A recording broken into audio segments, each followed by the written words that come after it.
Hello students, welcome to WB online home tuition. আশা করি তোমরা সবাই ভালো আছো। তো আজকে আমি তোমাদের সাথে শেয়ার করব পশ্চিমবঙ্গ মধ্যশিক্ষা পর্ষদের অষ্টম শ্রেণীর Rayan Martin English question bank solve 2024। তো আজকে আমি যে পেজটি আলোচনা করব কৃষ্ণনাথ কলেজ স্কুল, তো পেজ নম্বর হলো 245। তো এখানে একটি রিডিং কম্প্রিহেনশন চিহ্ন আছে।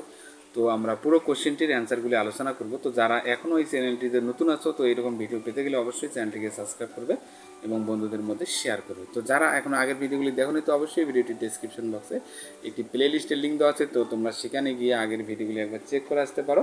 তো তাহলে আমরা এ দাগে টিক দ্য কারেক্ট অ্যান্সার, তো সঠিক উত্তর নির্বাচন করব। তো Mortimer began to run as he was. Mortimer তার মতো দৌড়াতে শুরু করে। তো এখানে সঠিক উত্তরটি হবে প্যানিক স্ট্রিকেন, আতঙ্কিত হয় আর কি। তো এরপরে দেখো Mortimer saw a small cortex after running for. তো মার্টিমার দৌড়ানোর পর একটি ছোট্ট কুটির দেখতে পেল। তো সেখানে কি কোয়ার্টার অফ এ মাইল, সেটা ধরো 1 মাইলের 4 অংশের 1 অংশ আর কি। ওকে, তো এরপরে দেখো the shadowy figure called Mortimer inside the room by. তো ছায়াময় চিত্রের ভিতরে আর কি মার্টিমার যে রুম দ্বারা আবৃত হন সেটা হবে সিঙ্গালিং। তো এরপরে দেখো বি দাগের feel in the blanks with words from the above passage. তো এখানে আমরা কি করব, প্যাসেজ থেকে আমরা উত্তরগুলি খুঁজে খুঁজে লিখব। তো এখানে বলা হচ্ছে যে দ্য স্মল, তাহলে এখানে কটেক্স হবে is situated in a lush green valley. The man's backwent to youth to get into his car. এরপরে আমরা আলোচনা করব সি দাগের অ্যান্সার দ্য ফলোইং কোশ্চেন্স। তো what could Mortimer hair as he rush down the road. তো রাস্তার নিচে ছুটে যাওয়ার সময় মার্টিমার কি শুনতে পান আর কি। তো Mortimer could hear the issue of the footsteps behind as he rush down the road. তো এরপরে number 2, what was the condition of the book that Mortimer found on the table. তো মার্টিমার টেবিলে যে বইটি খুঁজে পেয়েছিলেন তার অবস্থা কীরকম ছিল। The book was battered and old that Mortimer found on the table. তো এরপরে দেখো আমরা 2 দাগে যেখানে পয়েন্টটি আছে, তো পয়েন্টেরও কোশ্চেন অ্যান্সারগুলি এখন আলোচনা করব। তো এ দাগের complete the following sentence with information from the extracts of the point. তো পয়েন্ট থেকে আমরা ইনফরমেশনগুলি নিয়ে পূরণ করব। তো এ দাগের দ্য ক্রিকেট উইসলেট হোয়েন, মানে ক্রিকেট যখন আর কি শীষ দেয়। The dew drops fall. The poet heard the owls call coming. কবি প্যাঁচার ডাক শুনেছেন, তো ফ্রম দ্য ফরেস্ট। তো এরপরে দেখো বি দাগের অ্যান্সার দ্য ফলোইং কোশ্চেন্স। তো why does the poet use the expressions at all thrice. কবি কেন 3বার মোটেই শব্দ ব্যবহার করেন আর কি, মাত্র 3বার। The poet use the expressions at all thrice as it emphasis the idea that the speaker's is completely. Number 2, was the poet sure who was knocking at his door? Give a reasons for your answer. তো কবি কি নিশ্চিত ছিলেন কে তার দরজায় কড়া নাড়ছে, বা আপনার উত্তরের জন্য একটি কারণ এখানে দিতে বলা হচ্ছে যে give a reason for your answer.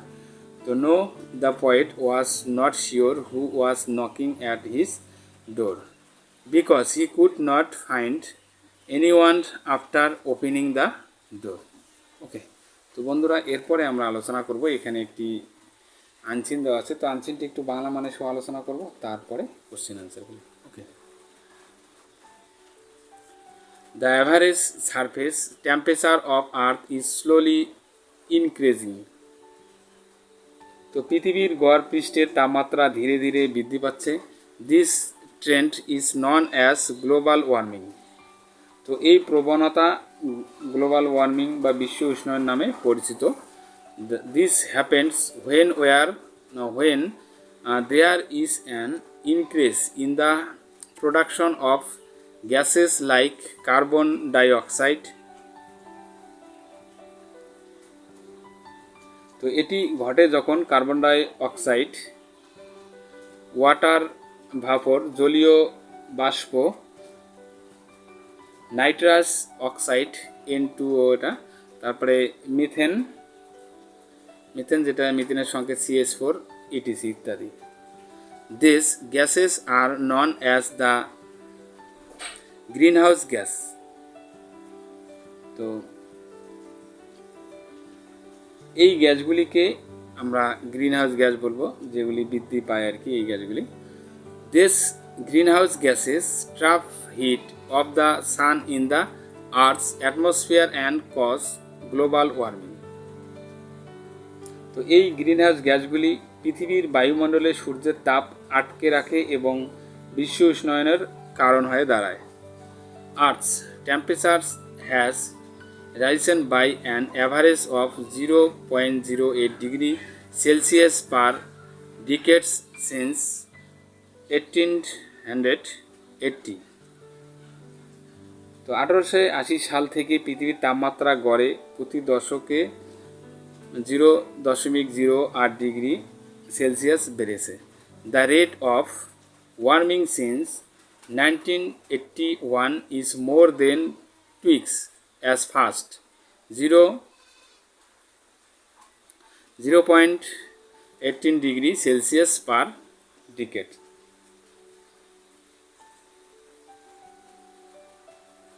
তো 1981 সাল থেকে উষ্ণতার হার দ্বিগুণের বেশি দ্রুত, যে প্রতি দশকে 0.18 ডিগ্রি সেলসিয়াস হিসাবে বেড়েছে। তো এরপরে দেখো আমরা নেক্সট প্যারাটি আলোচনা করব। Around the world global warming has become a major causes of concern two mankind. বিশ্বব্যাপী বিশ্ব উষ্ণায়ন মানবজাতির জন্য উদ্বেগের একটি প্রধান কারণ হয়ে দাঁড়িয়েছে। This has led to climate change.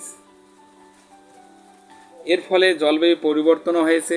As a result long term changes are happening in the environment. ফলে পরিবেশে দীর্ঘমেয়াদী পরিবর্তনও ঘটেছে। The sea level are rising and Arctic sea ice in melting. সমুদ্রপৃষ্ঠের উচ্চতা বাড়ছে এবং আর্কটিক সাগরের বরফও গলছে।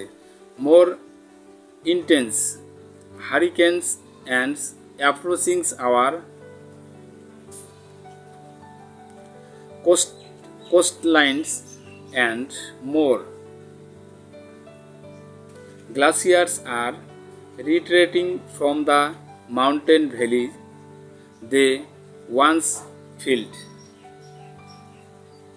আরও তীব্র হেরিকেন আমাদের উপকূল রেখার কাছে আসছে এবং আরও হিমবাহগুলি একবার ভরাট করা পর্বত উপত্যকা থেকে যেন পিছু হটছে। তো warmer টেম্পারেচারস has led to more intense rainfall in some areas. উষ্ণ তাপমাত্রার কারণে কিছু এলাকার আরও তীব্র বৃষ্টিপাত হচ্ছে। This can cause flooding. এর ফলে বন্যাও হতে পারে। Higher temperature causes droughts in some areas of the world, causing a decline in crop productivity which may lead to food scarcity. তো উচ্চ তাপমাত্রা বিশ্বের কিছু অঞ্চলে খরা সৃষ্টি করে, যার ফলে ফসলের উৎপাদনশীলতা হ্রাস পায়, যা খাদ্যের ঘাটতি হতে পারে। Heats waves have become common and more living species are becoming endangered. তো তাপ প্রবাহ সাধারণ হয়ে উঠছে এবং আরও জীবন্ত প্রজাতি যেন বিপন্ন হয়ে পড়ছে। তো এখানে আমরা আনসারটি একটু বাংলা মানে সব পড়লাম। তো এরপরে আমরা কোশ্চেন আনসারগুলি এখন আলোচনা করব। তো এ দাগের তো which of the following is not a greenhouse gas. তো নিচের কোনটি গ্রিনহাউস গ্যাস নয় আর কি, তো এটা অক্সিজেন হবে O2. The earth of temperature has risen by an average of dash Celsius per decade since 1981। তো 1981 সাল থেকে আর কি পৃথিবীর যে তাপমাত্রা প্রতি দশকে যে কত ডিগ্রি বেড়েছে আর কি, তো এটা রাইট দ্য অ্যান্সার হবে এ 0.08 ডিগ্রি। তো এরপরে হেরিকেনস এফেক্ট। তো হেরিকেন যে প্রভাবিত করে সেটা হবে সিসার্স এরিয়া, মানে সমুদ্র তীরবর্তী যে এলাকাগুলি থাকে। তো হিট ওয়েভস হ্যাভ বিকাম, তাপ প্রবাহ হয়ে উঠছে ইউজুয়াল, স্বাভাবিকভাবে। তো এরপরে আমরা আলোচনা করব বি দাগের অ্যান্সার দ্য ফলোইং কোশ্চেন্স। তো হোয়াট ইজ গ্লোবাল ওয়ার্মিং। তো বিশ্ব উষ্ণায়ন কি? The average surface temperature of earth is slowly increasing, this trend is known as global warming. তো এরপরে number 2, how can global warming lead to food scarcity. তো বৈশ্বিক আর কি উষ্ণায়ন কীভাবে খাদ্য ঘাটতির দিকে নিয়ে যেতে পারে আর কি। তো higher temperature causes droughts in some areas of the world, causing a decline in crops productivity, which may lead to food scarcity.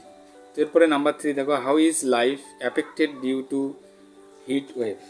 তো তাপ প্রবাহের কারণে আর কি জীবনে কিভাবে প্রবাহিত হয় এটা। তো heat waves have become common and more living species are becoming endangered. তো এরপরে আমরা আলোচনা করব গ্রামার অ্যান্ড ভোকাবুলারি যে কোশ্চেনগুলি দেওয়া আছে। তো প্রথমেই 4 দাগে choose the correct alternative to fill in the blanks. তো এখানে যে সঠিক উত্তরগুলি নির্বাচন করো এখানেও। তো হি বিগান টু, তো হাইড হবে he began to hide his grandmother spectacles whenever she took them off.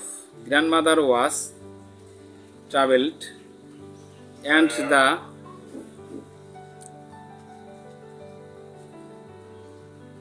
mischievous boy felt happy. পাশের দাগের fill in the blanks with appropriate article and preposition. তো after 3 robberies Jimmy arrived at হবে এখানে at a small town. There he disguised himself as a businessman. He suddenly came upon a beautiful lady who glanced at him for a moment. তো এরপরে আমরা আলোচনা করব 6 দাগে do as directed. তো the teacher said to me why are you late today. তো change the mode of narration করবো এটাকে। The teacher asked me why I was late that day, today থাকলে দ্যাট ডে বসাবো। He was made the president, তো change the voice করব। তো someone made him the president. Number 3, Mohan said my brother will leave tomorrow, তো change the mode of narration করবো এটাকে। তো মোহন said that his brother would leave the next day, তো এখানে tomorrow আছে, তো এখানে আমরা কি লিখবো, নেক্সট ডে লিখবো। তো এরপরে number 4, he could hear the echo of his own footsteps, তো চেঞ্জ দ্য ভয়েস করবো এটাকে আমরা। The echo of his own footsteps could be heard by him. Number 5, she was very tired, she could not work, তো join using the infinitive করবো এটাকে। তো she was too tired to work. Number 6, to do well in the competition is my M, তো identify the phrase and state of kinds, তো এটা noun phrase হবে, যে আন্ডারলাইনটা করা আছে এটা হলো নাউন ফ্রেজ।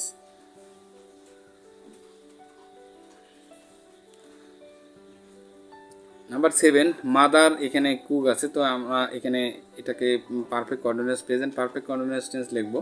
তো mother has been cooking dinner for all of us throughout the evening. তো number 8, Athens is the capital of Greece, তো it is an exotic place. তো join into the simple sentence যদি আমরা এটাকে লিখি, তো Athens and exotic place is the capital of Greece. তো বন্ধুরা এরপরে আমরা আলোচনা করব 7 দাগের যে ফাইনাইট ওয়ার্ডসগুলি আছে, তো আনচিন থেকে খুঁজে খুঁজে লিখতে হবে। তো এখানে ইম্পেরিলেট বলতে ক্ষতিগ্রস্ত আর কি। তো এন্ডান গ্রেড লিখবো আমরা এখানে। ইনসাফিসিয়েন্স অপর্যাপ্ত, তো এখানে স্কারসিটি হবে। তারপরে এক্সট্রিম মানে চরম, তো ইন্টেন্স হবে এখানে। আর উইথড্রয়িং মানে প্রত্যাহার, তো এখানে আমরা কি লিখতে পারি, ডেক্লাইন। ওকে, তো বন্ধুরা তাহলে আজকে এই পর্যন্ত। Please subscribe my channel. আমার ভিডিও দেখার জন্য তোমাদের সবাইকে অসংখ্য ধন্যবাদ।